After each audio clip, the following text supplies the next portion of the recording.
السلام علیکم ورحمۃ اللہ وبرکاتہ۔ امید کرتا ہوں آپ سب ایمان اور صحت کے بہترین حالت میں ہوں گے انشاءاللہ تعالی۔ اعوذ باللہ من الشیطان الرجیم، بسم اللہ الرحمن الرحیم۔ رب اشرح لی صدری ویسر لی امری واحلل عقدۃ من لسانی یفقہوا قولی۔ آج ہم شروع کرتے ہیں سورہ سجدہ کی آیت نمبر 10 سے۔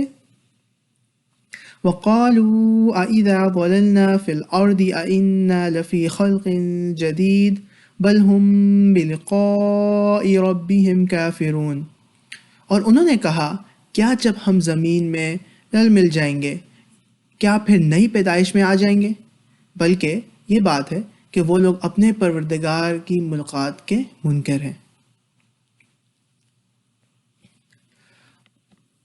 یعنی انہوں نے کہا، یعنی کفار اہل مکہ نے کہا، جو کہ مرنے کے بعد کی جو زندگی ہے اس کے منکر تھے۔ اب اس آیت میں ہمیں دو چیزیں ملتی ہیں۔ پہلی بات کیا ہے کہ وہ دوبارہ اٹھنے کے انکاری تھے، اور دوسری بات کہ وہ اپنے رب کی ملاقات کے بھی انکاری تھے۔ یہ دو چیزیں ہمیں اس آیت سے چلتی ہیں۔ ضللنا یعنی کہتے ہیں گم ہونے کو، جب کوئی تھوڑی چیز زیادہ مقدار میں مل جائے یہاں تک کہ اس کا اثر یا اس کا نام و نشان بھی نہ رہے، تو اس کو دلال کہتے ہیں، یعنی تھوڑی چیز کا زیادہ مقدار میں مل جانا۔ جیسے آٹے میں ہم نمک کو دیکھیں، نمک اس میں پورا مکس ہو جاتا ہے، پتہ ہی نہیں چلتا ہے۔ اسی طرح مرنے کے بعد انسان کو جب قبر میں ڈالا جاتا ہے تو وہ مٹی ہو جاتا ہے، یعنی وہ بالکل ایسے ہو جاتا ہے کہ مٹی کے ساتھ کہ وہ پتہ ہی نہیں چلتا۔ یہ اس کی طرف کا اشارہ ہے، اسی بات کا یہ اشارہ ہے۔ اب یہ اہل مکہ کہتے ہیں کہ جب ہم زمین میں گم ہو جائیں گے، یعنی ہمارے جسم بالکل گل سر کر مٹی بچ جائے گا، اور ہم ایسی جگہوں پر چلے جائیں گے کہ جس کے بارے میں ہم جانتے نہیں، نام و نشان تک نہیں رہے گا۔ ان لفی خلق جدید، کیا ہم دوبارہ سے پیدا کیے جائیں گے؟ یعنی ان کا اس بات پر یقین ہی نہیں ہے، کہ بلکہ وہ ایک طرح سے مذاق اڑانے والے انداز میں کہتے ہیں کہ کیا ہم دوبارہ پیدا کیے جائیں گے؟ اور ساتھ ہی کیا ہے کہ وہ اپنے رب کی ملاقات کے بھی انکار کر رہے ہیں، کیونکہ اصل میں ان کا عقیدہ ہی یہی ہے کہ وہ موت کے بعد کی زندگی کو بھی نہیں مانتے تھے، اور اس کے ساتھ ساتھ وہ اللہ کی ملاقات سے انکاری تھے۔ جیسے آپ دیکھیں ایک اور جگہ پر یہ آتا ہے، اولم یر الانسان انا خلقناه من نطفة فاذا هو خصیم مبین وضرب لنا مثلا ونسی خلقه قال من يحيي العظام وهي رمیم قل يحييها الذي انشأها اول مرة وهو بكل خلق علیم۔ کیا انسان نے دیکھا نہیں کہ یقیناً ہم نے اسے نطفے سے پیدا کیا، اچانک وہ کھلم کھلا جھگڑا کرنے والا ہو گیا، اور اس نے ہمارے لیے ایک مثال بیان کی اور اپنے پیدائش کو بھول گیا۔ اس نے کہا کہ ان ہڈیوں کو کون زندہ کرے گا، حالانکہ وہ بوسیدہ ہوں گی۔ کہہ دیں کہ انہیں وہی زندہ کرے گا جس نے انہیں پہلی بار پیدا کیا، اور وہ ہر طرح کی تخلیق کا خوب جاننے والا ہے۔ یہ سورہ یاسین کی آیت نمبر 77 سے لے کر 79 تک یہ بات بیان کی گئی ہے۔ اس موضوع پر بھی ہمیں قرآن کریم میں کافی جگہ پر بات ملتی ہے، اور اس موضوع کو ہم حدیث سے بھی دیکھ سکتے ہیں۔ مستدرک حاکم کی حدیث ہے کہ سیدنا عبداللہ بن عباس بیان کرتے ہیں کہ عاص بن وائل رسول اللہ صلی اللہ علیہ وسلم کے پاس ایک پوسیدہ یعنی بہت پرانی ہڈی لے کر آئے، اور اسے ریزہ ریزہ کرنا شروع کر دیا، یعنی بہت باریک کرنا شروع کر دیا۔ پھر کہنے لگے، یا محمد صلی اللہ علیہ وسلم، کیا اللہ تعالیٰ اس ہڈی کے نہ ہونے کے بعد، بالکل ختم ہونے کے بعد اسے بھی زندہ کریں گے؟ تو آپ صلی اللہ علیہ وسلم نے فرمایا، ہاں اللہ تعالیٰ اسے بھی زندہ کرے گا، اور سن، اللہ تعالیٰ تجھے فوت کرے گا اور پھر زندہ کر کے جہنم کی آگ میں پھینک دے گا۔ اس طرح آپ صلی اللہ علیہ وسلم نے تنبیہ کی۔ تو کیا تھا؟ یہ وہ لوگ تھے جن نے اپنے دوبارہ پیدائش کو بھی نہیں مانتے تھے، یعنی آخرت کی زندگی کا بھی انکار کرتے تھے اور اللہ کی ملاقات کے بھی انکاری تھے، اس کو بھی یہ لوگ نہیں مانتے تھے۔ آگے چلتے ہیں آیت نمبر 11 پہ۔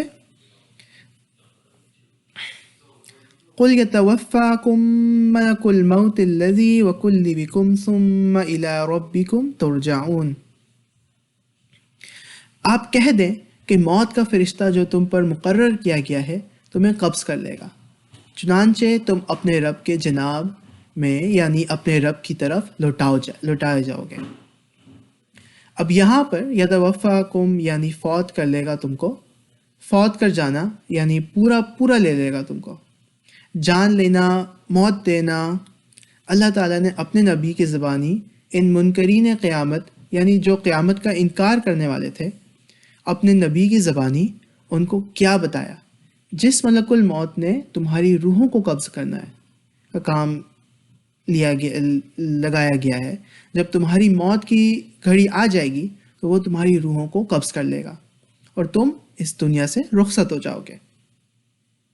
اب دیکھیں یہ فرشتے کی جو بات ہے کہ جس طرح فرشتہ ہماری روح قبض کرے گا، انسان کی موت کے لیے بھی اسی طرح ایک فرشتہ مقرر کیا گیا ہے۔ اور آپ دیکھیں کہ یہ بات ہمیں ایک صحیح حدیث میں آتا ہے کہ جب انسان رات کو آیت الکرسی پڑھ لیتا ہے تو اللہ تعالیٰ اس کے پاس ایک فرشتہ مقرر کر دیتے ہیں جو صبح تک شیطان کو اس کے پاس بھٹکنے نہیں دیتا ہے۔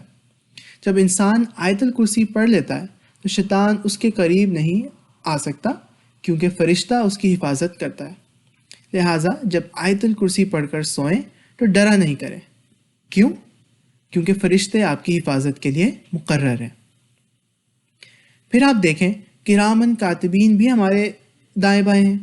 پھر آنکھ کی حفاظت کے لیے بھی ایک فرشتہ مقرر ہے، یعنی یہ فرشتہ اللہ تعالیٰ کے حکم کے مطابق ہماری حفاظت کے لیے اور دوسرے کاموں کے لیے مقرر ہے۔ یہاں بھی ہمیں کیا بتایا جا رہا ہے کہ یہ موت کا فرشتہ ایک مقرر ہے جو حکم دیے جانے پر روح کو قبض کر لے گا۔ تو کیا بات ذہن میں رکھنی ہے کہ وہ رب جس نے ہمیں پیدا کیا وہ ہمیں موت بھی دے گا اور وہ ہمیں دوبارہ پیدا بھی کر لے گا، یعنی مٹی سے بنایا تھا، مٹی میں مل جانے کے بعد وہ دوبارہ پیدا کر لے گا۔ اس کے لیے یہ کوئی مشکل نہیں، اس رب کے لیے سب کچھ کرنا ممکن ہے۔ اور اس بات کو ہم ایک اور حدیث میں بھی جان سکتے ہیں۔ یہ ایک مسلم کی حدیث ہے، روایت ہے سیدنا ابو ہریرہ رضی اللہ عنہ سے بیان کرتے ہیں، رسول اللہ صلی اللہ علیہ وسلم نے فرمایا جب مومن کی روح نکلتی ہے تو 2 فرشتے اسے لے کر آسمان کی طرف چلے جاتے ہیں۔